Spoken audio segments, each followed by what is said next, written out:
Today we're going to go over some of the best tips and tricks and hidden features of the new MotoPad 2026. Some of these will also work on the Lenovo Idea tab as well, since the software is going to be almost identical. So let's go ahead and get started.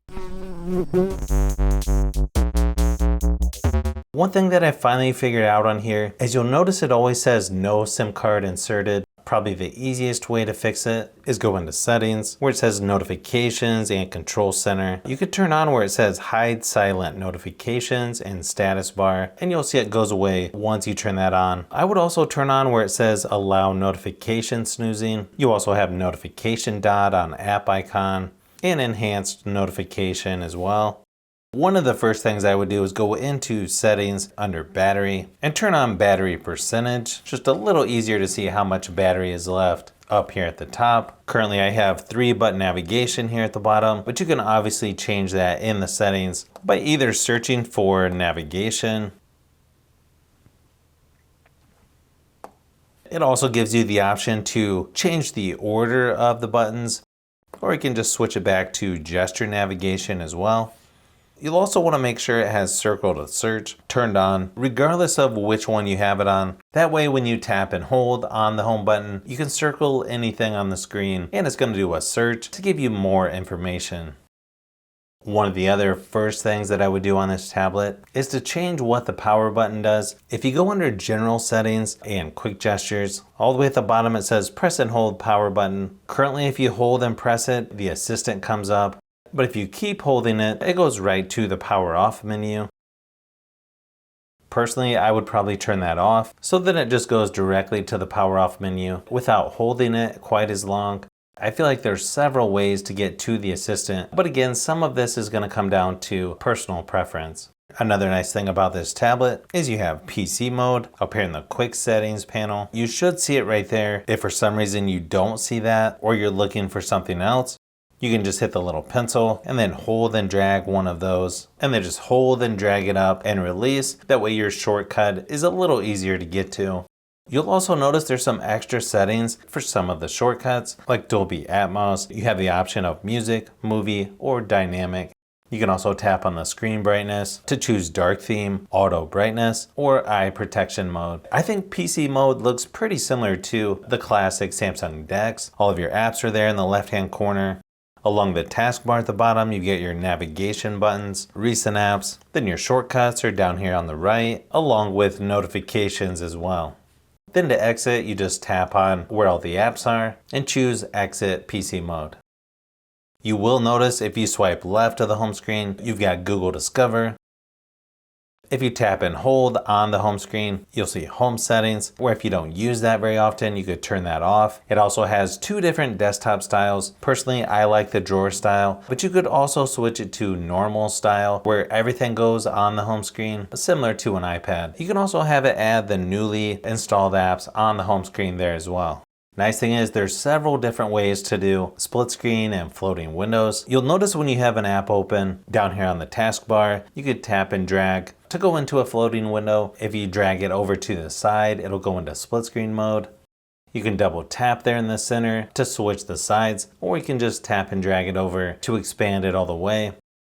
You can also go to recent apps, tap and hold until you see split screen or floating window, and then choose the other app to do split screen that way. Up in the quick settings panel, there's also a shortcut for split screen there as well. So just several different options and ways to get there on this tablet.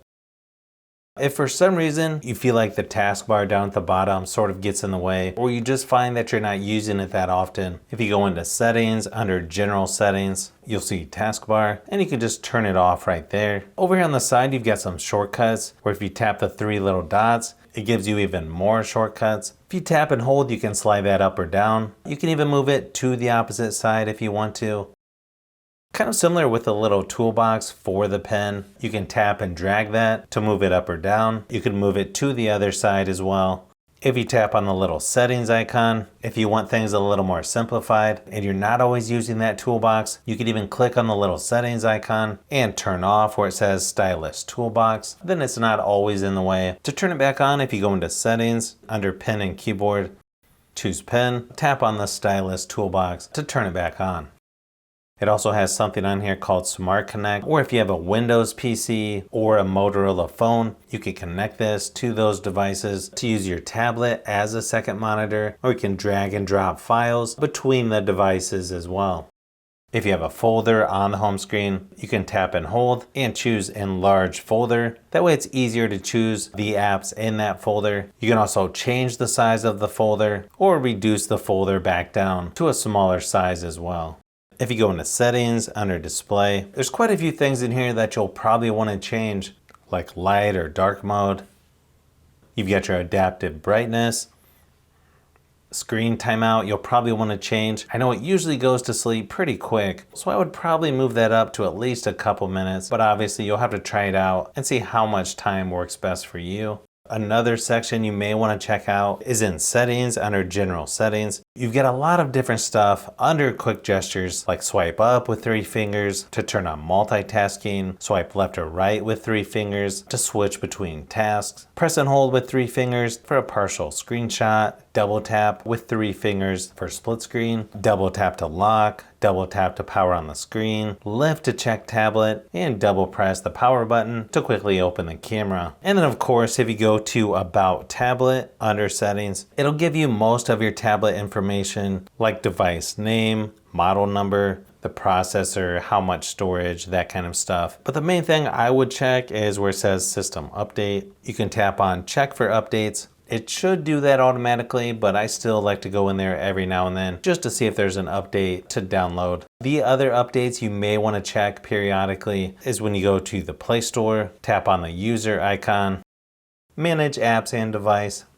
You can either hit Update All or See Details to see which apps are being updated. And that's definitely something you'll want to check if you're having problems with certain apps. You'd be surprised at just how many times a small update can fix things. One other thing you could try if you go under General Settings is RAM expansion. You can actually add up to 4 gigabytes of RAM to make the device feel even faster. So hopefully these will help you get started on your new tablet. If you like tablets, phones, and other tech, I've got a lot more stuff that I'm working on as usual, so you'll want to keep an eye out for those upcoming videos.